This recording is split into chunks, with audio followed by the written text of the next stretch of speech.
No veo el numerito, pero ya está.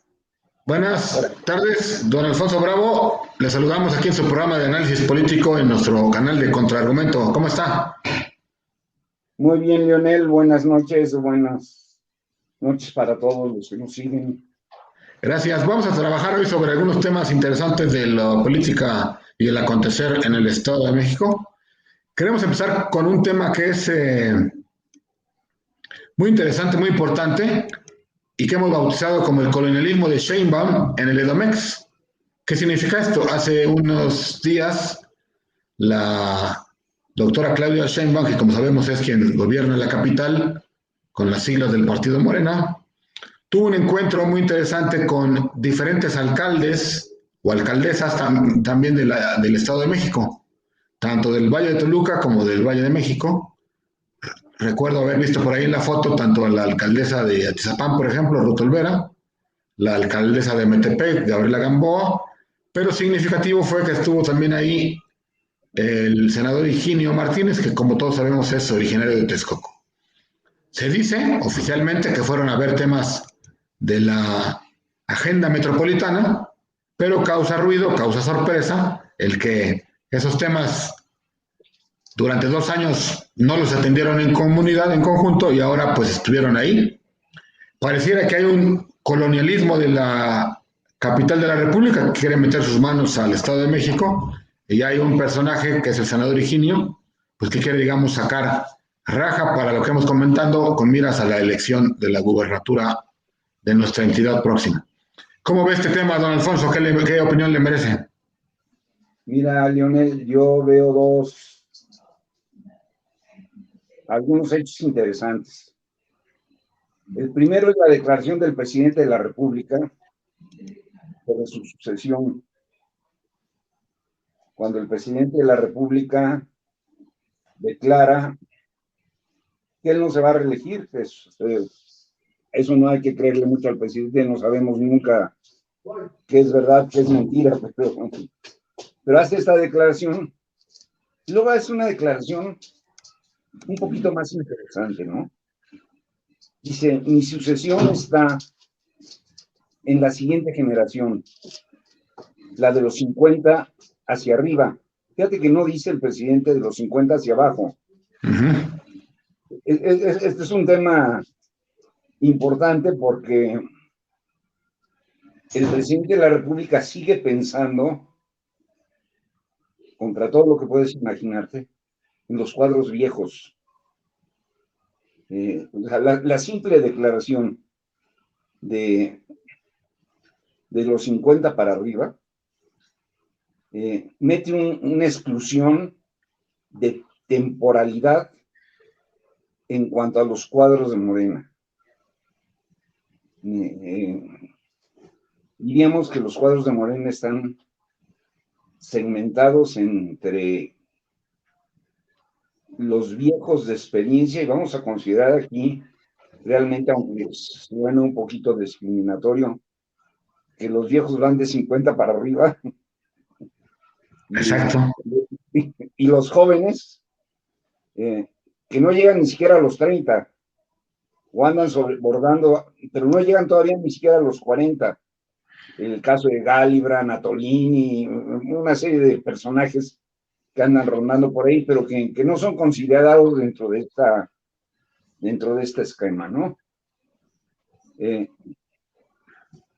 Y luego haces una remembranza de quiénes son los personajes que cubrirían este segmento de los 50 hacia arriba. Yo encuentro nada más tres. Me puedo equivocar, como en el momento solo encuentro tres.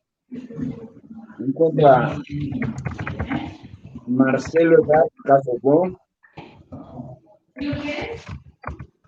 a Ricardo Monreal Ávila y a Claudia Sheinbaum.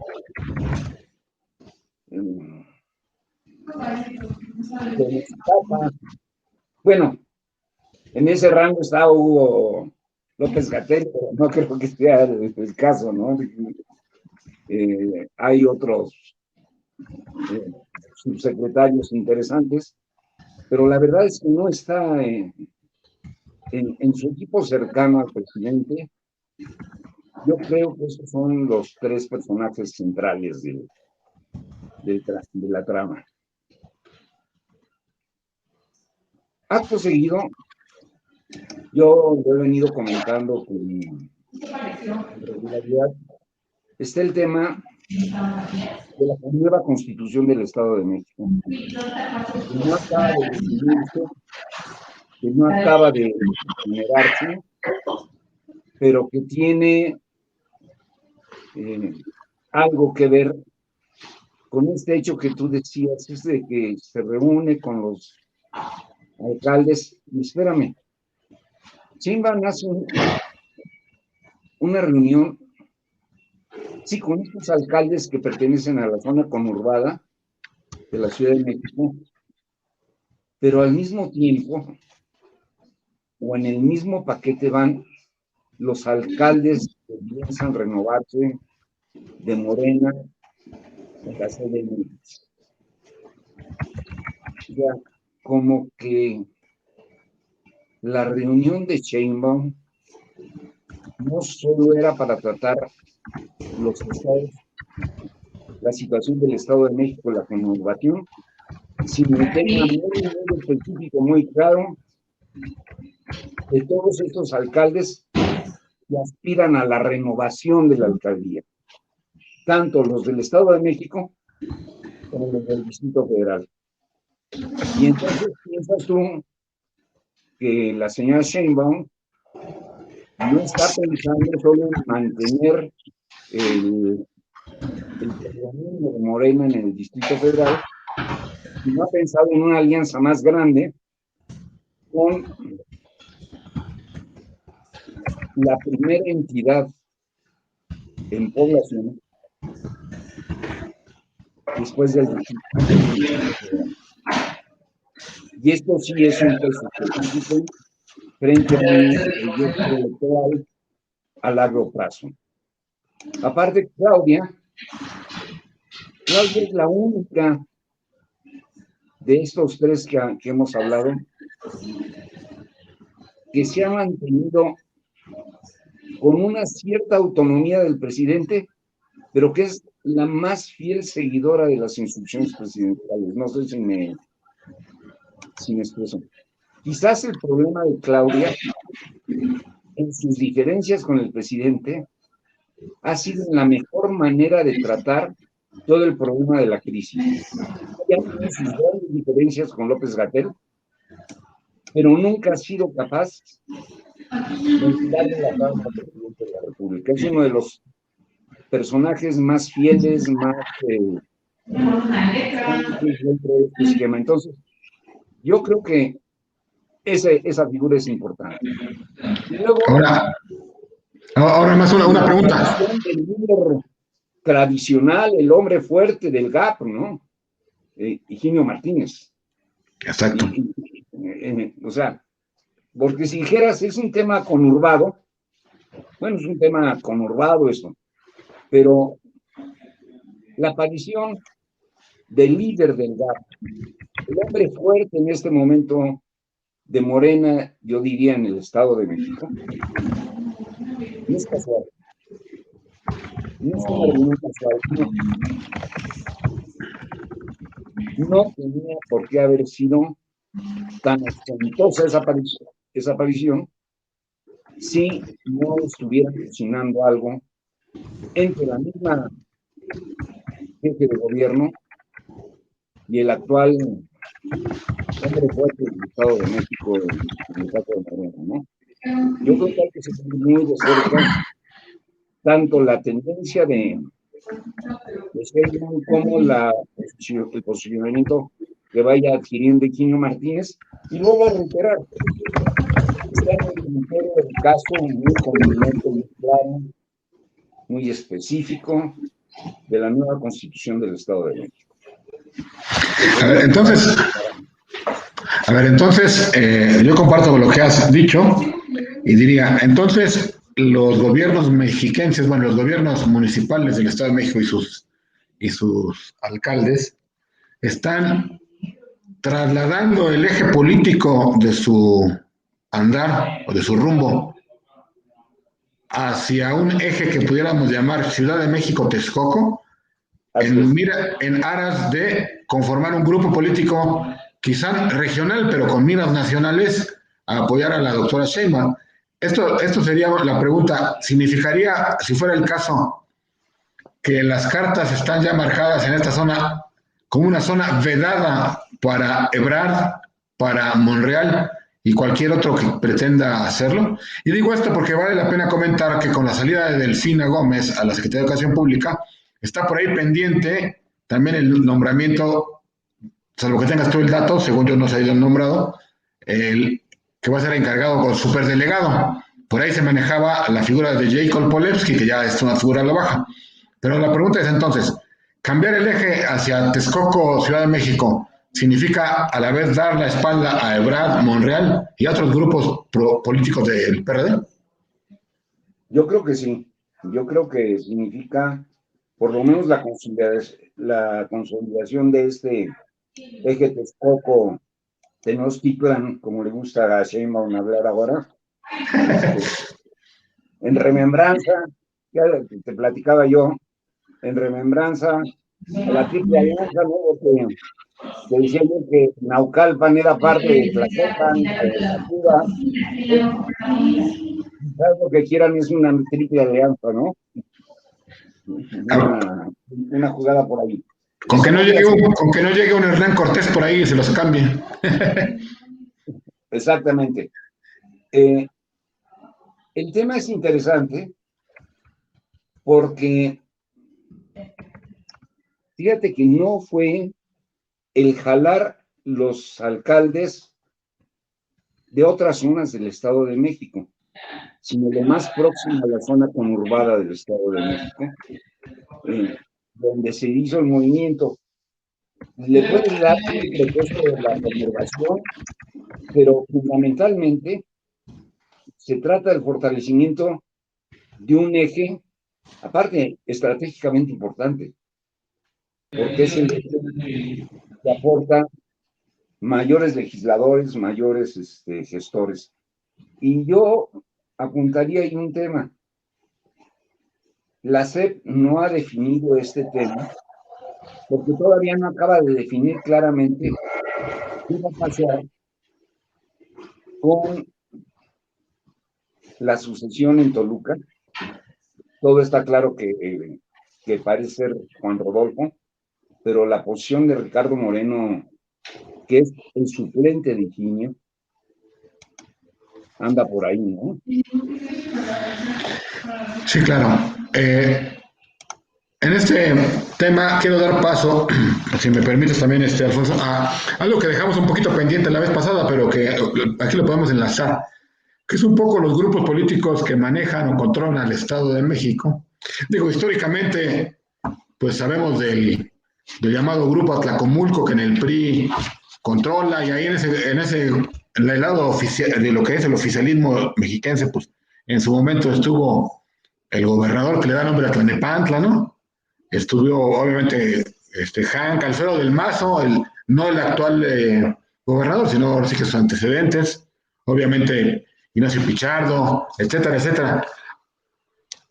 Ese por el lado del PRI, del PRI. ¿Quién controla o quién es, digamos, la cabeza visible, además del propio gobernador Alfredo del Mazo hoy en día en el Estado de México?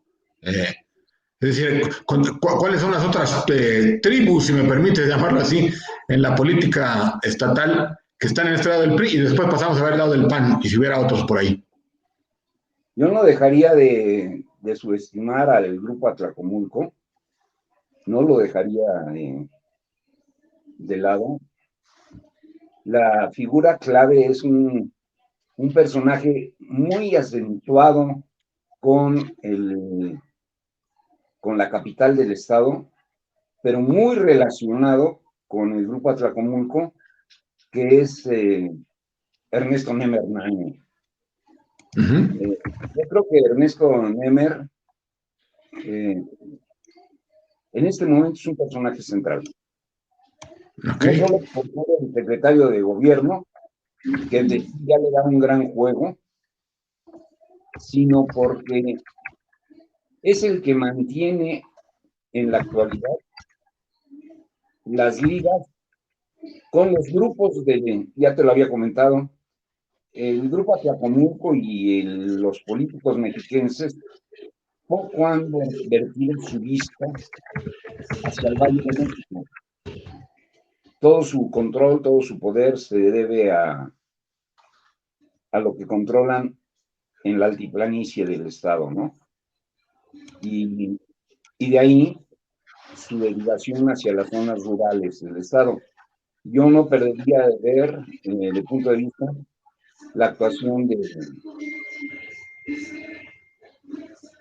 Mener, pero tampoco perdería yo de vista a un personaje que hoy es senador de la República y que ha presionado, por lo menos en algunos casos, para tener posiciones políticas importantes. Me refiero a Erubiel Ávila, ¿no? Había un ejemplo muy contundente. Ana Lidia, para la Diputación Federal en Metepec, que es un caso de una fracción del priismo que no estuvo nunca cercano al Alfredo del Mazo, ¿no? Oye, y en este tenor ahora que mencionas al gobernador Erubiel, que habría que recordarle a los amigos que nos ven, como saben, es originario del municipio de Catepec, pero mi pregunta es en términos de gobernador, el exgobernador y a la vez expresidente de la República, Enrique Peña Nieto, ¿tiene todavía algún peso? Y preguntaría un poquito hacia atrás, Arturo Montiel y César Camacho, ¿qué papel juegan? A ver, vamos desglosando. Hasta antes de la debacle del 18, hasta antes de la debacle del 18, el Poder Judicial, en términos generales, en muchos ámbitos de la República Mexicana, pasó por las manos del hábil, tenemos que reconocerlo así, César Camacho Quirós. Y en ese sentido tienes que reconocer que el actual Poder Judicial en el Estado de México sigue teniendo una gran influencia de César Camacho. Él tiene una gran trascendencia en la configuración del tribunal y en el nombramiento de muchos jueces del Estado de México, ¿no? Entonces yo no dejaría de ver el papel importante de César. Y aparte, sigue siendo un hombre con muchas ligas a través de su manejo en el Estado de México. Acuérdate que no solo fue el gobernador, fue también secretario de gobierno. No solo eso, fue fue un hombre clave en el manejo de la primera etapa de la Cámara de Diputados con Peña. O sea, el César sigue siendo un hombre fuerte y yo me atrevería a decir con un gran poder inmobiliario en Metepec. Claro, lo cual no es un tema menor, por supuesto. Pero te decía, el gobernador Peña, el gobernador Montiel, ¿hay algo de esos grupos, de esos personajes? No, yo creo que sí, mira. Yo creo que Montiel sigue teniendo una gran influencia y yo te diría que a través de él o a través de sus gestiones, siendo familiar también del señor gobernador, no podemos olvidar que Montiel es familiar del gobernador, tío del gobernador. Tiene varios personajes incrustados en la del Estado, ¿no? Sigue siendo un hombre importante en ese sentido. Al que yo más enojado de ellos, no es un caso, ¿no? Pero si miras la desdichada, volverías a decir a Emilio Chaifet, Muchas veces se ve de muchas de las acciones del PRI, pero recuerda que cuando fallecieron los papás de Emilio, quien lo recibió en su casa y lo protegió y lo cuidó y casi era su hijo, era Ernesto Núñez Papá,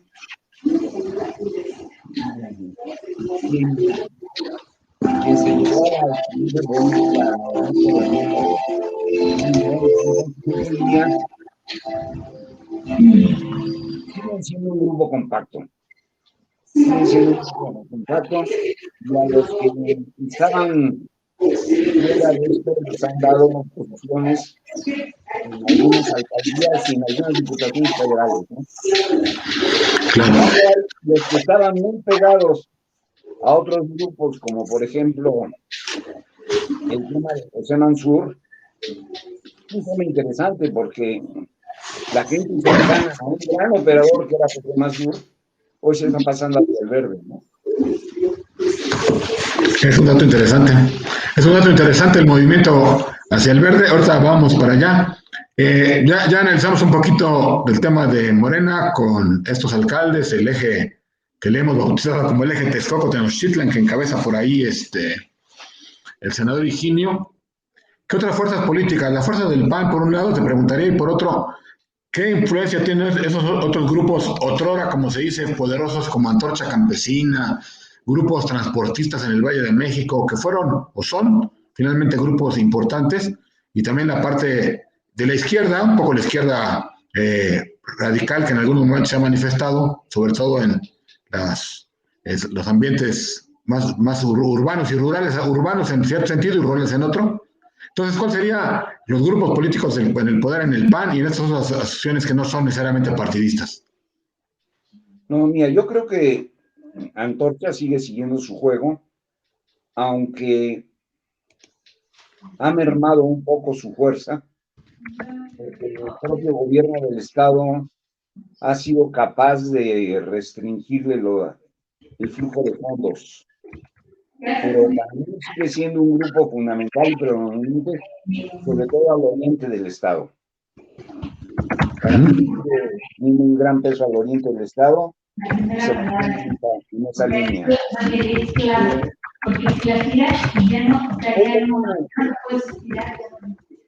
Un desconcierto en los medios, había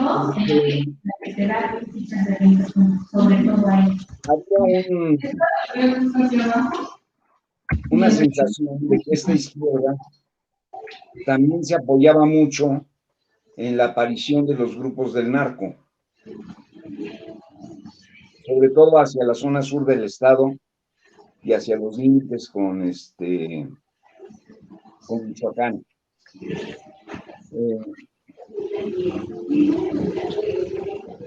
Esta izquierda es la que está funcionando para fortalecer algunas posiciones de Morena hasta el sur del estado, tratando de limitar la estructura corporativa del PRI en esa zona, ¿no? Pero no hemos visto una gran cantidad de movimientos todavía por ese lado. Yo creo que en las próximas semanas es cuando veremos qué posición efectivamente van a tener en el caso. Regresando tantito a la cuestión de Morena, yo estaba ahorita pensando, analizando que este grupo, si se consolida y se conforma y actúa juntos, va a resultar ser seguramente el que más diputados federales tenga en conjunto, Ciudad de México y Estado de México de parte de Morena, el que más alcaldes tenga, tanto de la Ciudad de México como de el Estado de México en una suma, y además, habrá que decirlo, el que más recursos tenga de todo el país. Es decir, la zona metropolitana de por sí es fuerte, si le sumas la zona Toluca, toda la Ciudad de México, estamos hablando que será un grupo nacional que me atrevería a decir el más importante de todo el país, de todos los partidos. No veo por dónde alguien pueda concentrar más poder, tanto económico como político, de posiciones y de ambiciones, ¿no? Y en este caso, pues la ambición es la presidencia. Nos regresa al eje Texcoco-Tenochtitlan, ¿no? No es casual estos movimientos, no son fortuitos. Estás hablando de una aportación en el más malo de los casos, fíjate lo que estoy diciendo, el más malo de los casos, de aproximadamente entre 35 y 40 diputados aportados por las dos zonas. ¿Sí? Suponiendo que les vaya muy mal, y eso sería muy fuerte porque representa casi la mitad de cada una de las legislaturas, ¿no? Eso, eso le da un gran poder, no solo en recursos, sino de presión y de gestión al interior del propio grupo parlamentario de Morena, ¿no? Ok. Para terminar este bloque de una primera pasada, que es muy interesante luego hacer un programa especial de esto, hay otros grupos que no son necesariamente políticos tradicionalmente llamados así, que si por ejemplo deseamos la influencia que tiene en una población que es mayoritariamente católica, la iglesia, los obispos. De hecho, en estos días el obispo de allá de Toluca ha mandado unos mensajes alertando a los fieles en ciertos temas relativos al aborto y estas cosas. Pero más allá de entrar en el tema del aborto, la influencia e importancia de la iglesia en el Estado de México con sus distintas diócesis, que son bastantes, está disminuido, está interactuando, los laicos organizados están trabajando, los laicos que también desde la izquierda en la iglesia también están presentes. ¿Qué me dices de este grupo político en ese sentido? No, mira, yo creo que hay un grupo muy importante de obispos, el grupo de los obispos del Estado de México es un grupo fuerte, primero por la cantidad de población que representan, ¿no? Segundo, por lo que ha representado el mismo grupo. El señor Chagoya, obispo de Toluca, ahora no solo obispo, sino arzobispo, lo cual lo hace cabeza de una región arzobispal importante, que son Toluca, Atlacomulco. Entonces, eso es una arquidiócesis de peso político, ¿no? Pero no debe de olvidar que el señor cardenal, hoy arzobispo de la Ciudad de México, el arzobispo primado de la ciudad, tiene sus orígenes muy asentados en el Estado de México. Y aparte, una gran capacidad de negociación con los grupos políticos. Yo en honor a la verdad me atrevería a decir que también la Iglesia está trabajando en ese sentido varios programas interesantes de formación de laicos para el 21. No lo está haciendo ella directamente a través del cuerpo, pero sí lo están haciendo los laicos a través del Consejo Nacional de Laicos, a través de diferentes organizaciones que están impartiendo por todos lados cursos de preparación en temas de doctrina social cristiana, lo cual nos mete un poquito al último tema para dejar, ¿no? La ley chancla. Exactamente.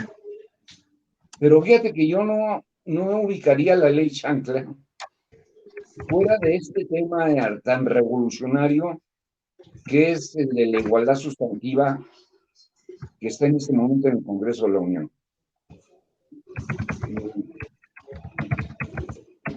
Fíjate las condiciones de la ley chancla que tratan de defender el que no sean humillados los pequeños, que no sean maltratados, el no a la violencia, una educación para la paz.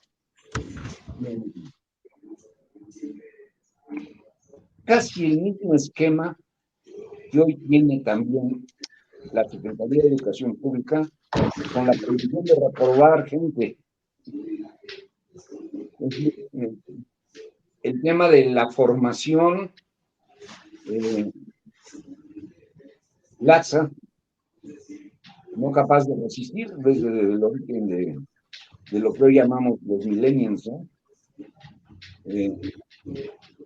Pero metido en este mismo tema y el tema de la igualdad sustantiva, que no son casuales, porque recuerda que en el tema de la igualdad sustantiva, en el Congreso de la Unión se está pretendiendo cometer una gran aberración, que es legislar lo que corresponde a los estados, quitándoles su capacidad de decisión en su gobierno interno. Claro. Para mí este es un tema muy importante y el tema de la llamada ley chancla es un poquito el tema del forcejeó. Y vienen dos temas. El tema de la ley chancla y en el anterior tema de la amnistía. Los dos temas están muy relacionados en sí. Uno, por la permisividad que se genera frente al derecho a la vida, el enfrentamiento radical que se da frente a la Iglesia Católica, y te diría yo, no frente a la Iglesia Católica nada más, sino una gran cantidad del clero cristiano en general, que ha mantenido una gran militancia en ese sentido y que está fuertemente preocupado en ese momento en el Estado. Quizás Morena no está midiendo en este momento las consecuencias de la aprobación de la igualdad sustantiva, pero lo que sí te podría decir es que al interior del Estado de México, los grupos, no solo católicos, sino los grupos cristianos traen una militancia fuerte, grande, que se va a ver reflejada inmediatamente en las decisiones del 21, ¿no? Ya decías tú que se observa o tienes ahí referencias de que grupos católicos, en términos de los laicos, están trabajando en este tema. ¿Y en los grupos evangélicos hay grupos organizados o simplemente son los pastores como cabezas de los mismos los que enfrentan el tema? Es decir, ¿solamente es un tema que se le deja a los líderes o también se les da juego a los laicos en este tenor? Y preguntarte un poco más extenso, ¿qué tan importante será el peso de los evangélicos cristianos al momento de las elecciones 2021? Oye, yo te voy a dar una experiencia personal. Sí trabajan con sus gente, sí trabajan con sus fieles, sí los vuelven militantes. Las comunidades cristianas son quizás mucho más militantes que las comunidades católicas. Son mucho más fuertes, mucho más resistentes en ese sentido. Y sí hay un trabajo los católicos le llamamos pastoral, pero es similar. O sea, una vinculación constante de los pastores para con sus fieles. Y lo puedes ver en las reuniones que están haciendo.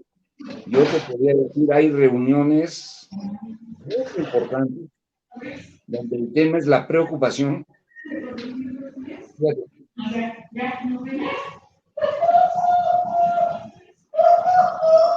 Haría referencia a una expresión que oí hace unos pocos días. El tema es que en este contexto no es si la iglesia se está metiendo en política, sino si los políticos se están metiendo contra la iglesia. Yo creo que ese es el tema central.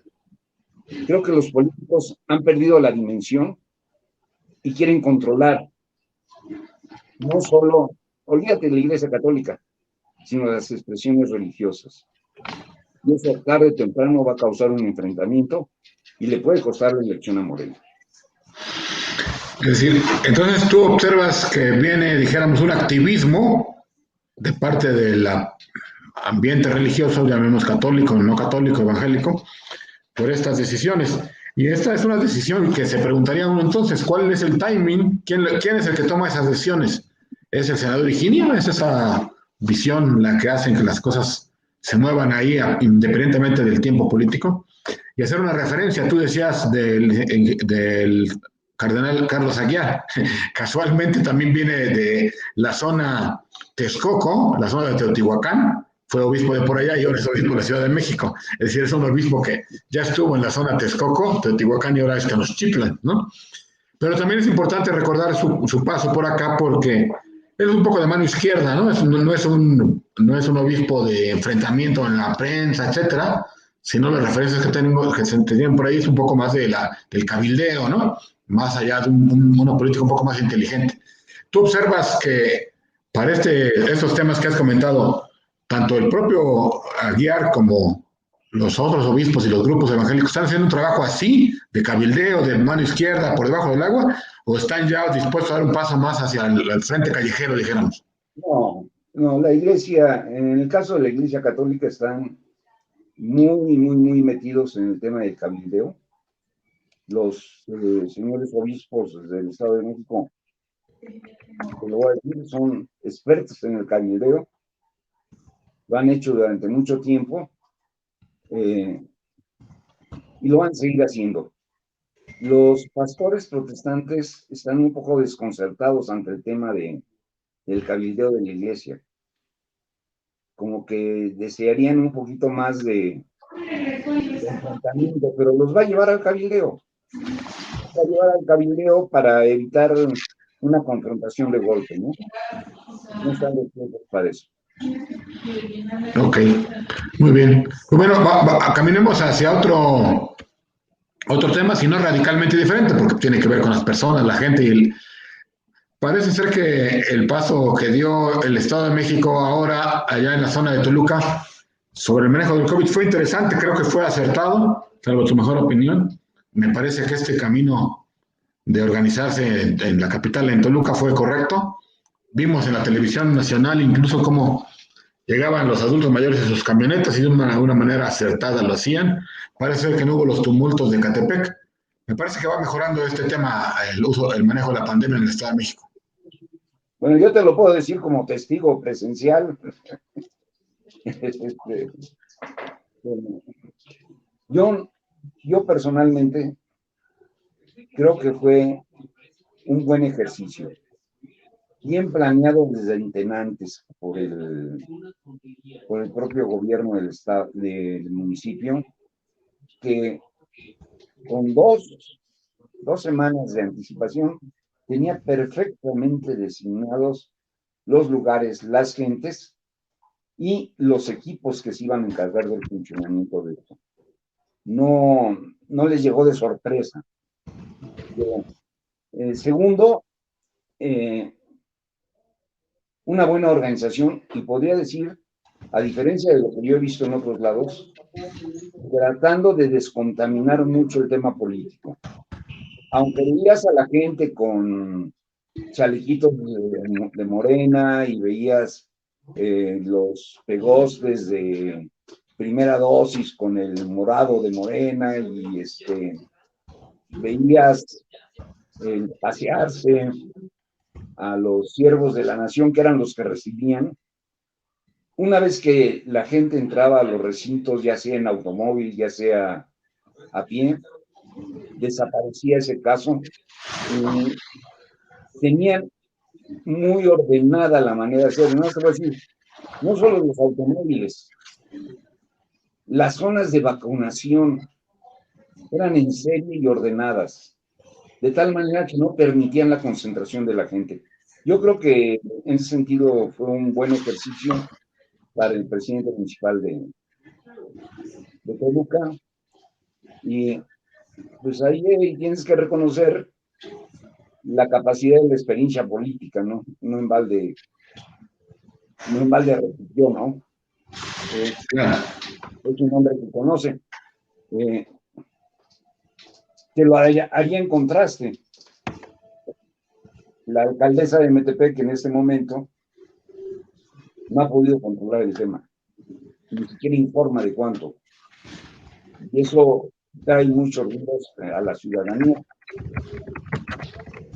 Es decir, hay un contraste claro entre los dos municipios. No solo hay exacto, hay un contraste claro, pero aparte hay molestia de la gente, porque Metepec y Toluca están totalmente involucrados. Los límites están tan poco claros que muy pocas veces sabes dónde empieza Toluca y dónde termina Metepec o viceversa. Y entonces no hay una claridad de objetivos.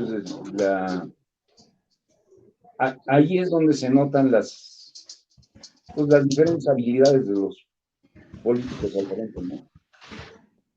Eso es lo que yo no. Por cierto, esta presidenta municipal, Gabriela Gamboa, se dice víctima de la violencia de género.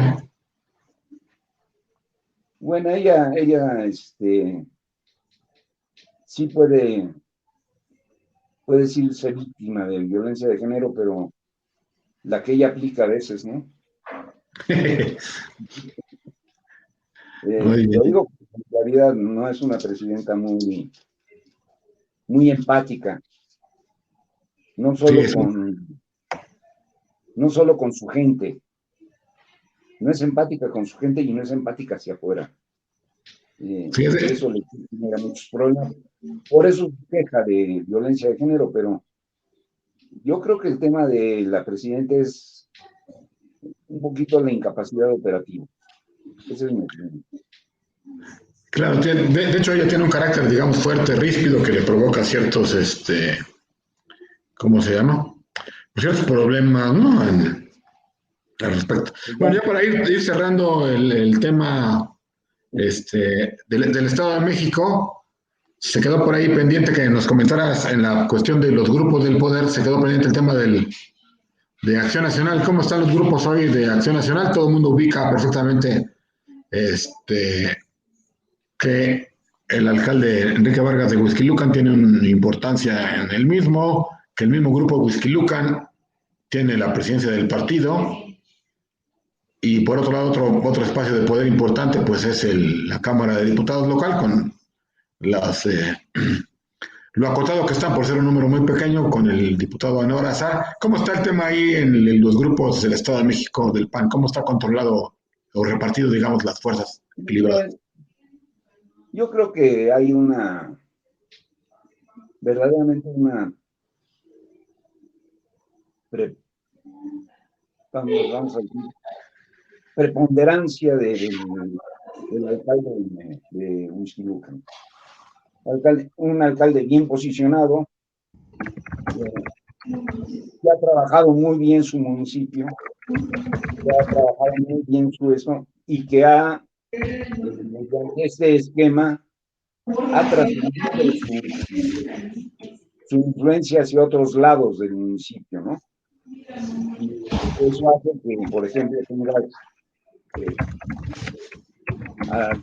al comité estatal muy pegado a las disposiciones del alcalde, ¿no? Creo que es la figura fundamental. A partir de eso, siento yo que los espacios de negociación han sido muy claramente circunscritos a este grupo de influencia en Acción Nacional, y no ves otros grupos como antaño, ¿no? No ves otra fuerza en el propio Estado más que lo que se está generando a través del Comité Ejecutivo Estatal, y concretamente a través de este personaje, que no embargo, calificado como uno de los 10 mejores en la República, ¿no? Pero eso ha traído otras cosas. Ha traído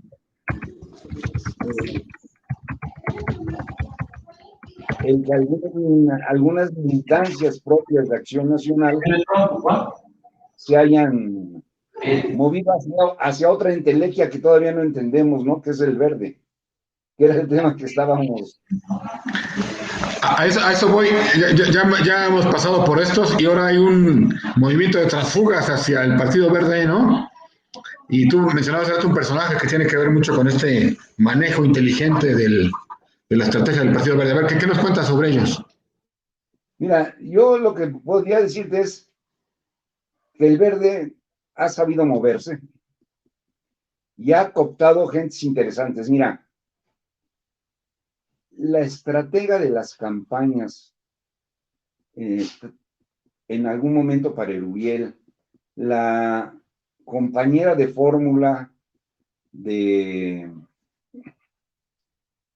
del anterior secretario de gobierno, eh, Mansur, el, el brindarle esta estrategia que ha hecho que se lleve gentes de las zonas, pues interesantes, ¿no? Fíjate nada más, Atlacomulco, San Felipe del Progreso, Ixtlahuaca, eh, y que caigan bajo este tipo de personajes, eh, no compensa el tema de lo que se le está dando con la fuga de Fren Rojas hacia Morena, ¿no? Y la estructura de Morena. Pero también se ha llevado otros personajes, así como se ha llevado estos de aquí, se ha llevado a los del Valle de México, ¿no? A los Durán, a los Alarcón, a grupos tradicionalmente panistas que finalmente dieron el paso hacia el otro lado, ¿no? Yo creo que eso te hace pensar en un bebé luchando por mantener un registro, sobre todo tomando en cuenta que no va en alianza con Morena. Es que por ahí quería preguntarte o un poco hacer la reflexión. Siempre hemos dicho aquí en estos programas de análisis político del Estado de México en contraargumento, hemos manifestado que el gobierno del Estado de México pues, no está manco y que el grupo Atlacomulco sabe jugarla. Estos movimientos hacia el verde, con las personas que has mencionado, que han capitalizado con ciertos personajes de nombre por lo menos, ¿no? ¿No es también una estrategia prediseñada del grupo Atlacomulco, del gobierno del Estado de México, para quitar votos y que Morena no coseche más con una alianza que debió haber sido con el verde, como se está dando en muchos lados? Es decir, no hay una mano negra, no hay una mano negra detrás del verde. Yo creo que sí, por los personajes que se han movido, ¿no? Los personajes que se han movido son gente que no tenían razón de cambiar de línea si no hubiera habido esa mano negra que hemos comentado y que yo te decía desde antes, ¿no? No descontemos, el PRI tiene afinada su maquinaria electoral y la va a usar. Fíjate nada más, el gobierno de la República está tratando de hacer todo lo posible con sus vacunas, sus becas, y el gobierno del estado está incentivando sus programas de apoyo a la mujer, las tarjetas rosas, los pies de casa que se están generando por ahí. Es decir, hay un esfuerzo por parte del gobierno del estado de cimentar y fortalecer su estructura. No un esfuerzo ruidoso, sino un esfuerzo muy separado, muy claro, muy identificado, pero que lo hace conservar sus bases. Y yo te diría, vas a ver cosas interesantes que están dentro del lado de la alianza PAN-PRI, porque aparte la alianza PAN-PRI es una alianza muy interesante, donde solo hay pocos espacios para el PRD. Si lo has visto en el mapa, el PRD como una fuerza de menor tamaño en este momento, ¿no? Entonces yo creo que sí, el PRI ha estado usando, o el gobierno del estado ha estado usando al verde para su propósito. Así sería.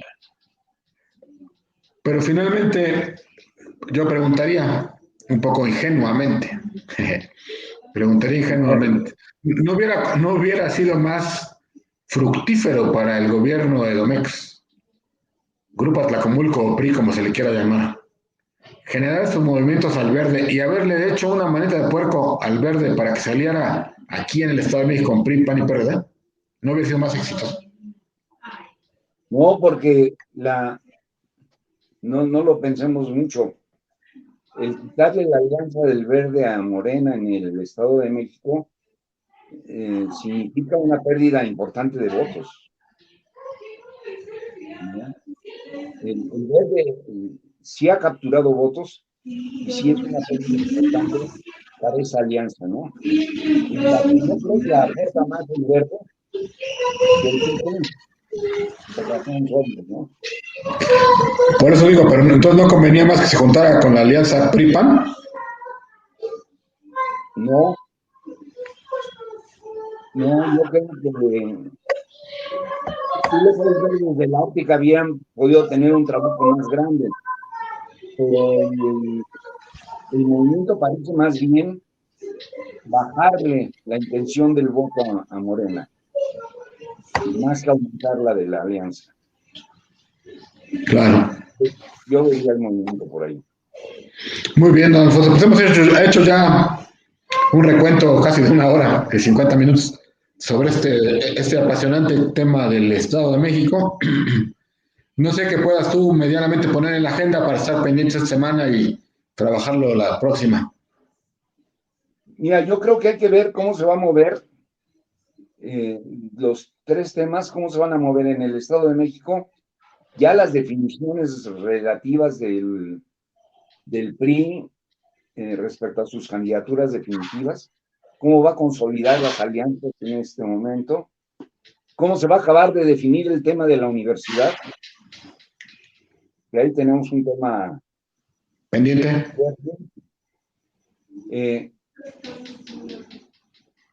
¿Cómo va a resolver el gobierno de la República el que otros sectores de la población no hayan recibido las vacunas y que tienen gran peso y gran importancia en el Estado y que no han sido atendidos en este momento? El tema de Coyoacán, que es un tema interesante, porque es un tema del PRD concretamente, y también de intereses económicos fuertes, ¿no? En la zona. Entonces, acuérdate que el tren México-Toluca. Exacto. Yo apuntaría también para ir registrando en nuestro borrador de las próximas semanas que no debemos de perder de vista el tema de los pequeños negocios, el tema de las empresas, el tema del empleo, que ha pegado de una manera significativa en todo el país y particularmente en el Estado de México. Obviamente, al ser la población más grande del país, los números son quizá los más altos en este tema. Porque y otro tema que tiene que ver un poco, ya eso es un tema de mayor profundidad, pero que tiene que ver, es el tema social en términos de la violencia que no cesa, ¿no? En términos de los asaltos que no paran, en términos, tristemente, de los muertos, ¿no? Que no paran. El tema en el sur del estado, que sigue siendo un tema caliente y que se habla poco. Es decir, este tema económico, este tema social de la zona caliente, también hay que atenderlo con cuidado. Así es. Nada más para que termines con esto, ¿no? Según el último censo de la ciudad de Toluca, de 45,000, 46,000 negocios existentes, hoy han renovado licencia un poquito menos de la mitad. Nada más para que eso te da el término de la crisis. Sí, claro. Y el problema es que como se habla tanto de la Ciudad de México y tanto del país, que luego olvidamos revisar los temas al interior de nuestra entidad, cuando, insisto, es donde mayor número de gente hay. Si me preguntas, ¿en dónde hay más zurdos? Pues en el Estado de México, ¿no? Si me preguntas, ¿en dónde hay más enfermos? Pues en el Estado de México. Y no es porque queramos o no queramos, sino por la gran cantidad de población que tenemos, ¿no? Y es por eso que es importante seguir explorando lo que sucede en esta entidad para, pues, juntos ir construyendo, dijéramos, ese mapa, ¿no? Que nos puede llevar a entender mejor lo que pasa en este Edomex. Así es, Lionel. Yo creo que la semana que entra podremos entrar por esos lados. Muy bien, ¿Parece? me parece bien. Pues te agradezco, Alfonso, agradecemos a quien nos escucha, nos ve, y pronto estamos ahí en la semana próxima, ya enfilándonos al fin del mes. También traemos por ahí pendientes, Las campañas, Lionel. exactamente, el inicio de las campañas. Ahorita pareciera que los partidos políticos hoy no están actuando, pero realmente están actuando al interior. Están calmando las ansias adentro para poder salir a la calle, una campaña que se ve que será muy interesante. Pero bueno, de eso platicaremos la próxima semana. Gracias, don Alfonso. Buenas noches a todos.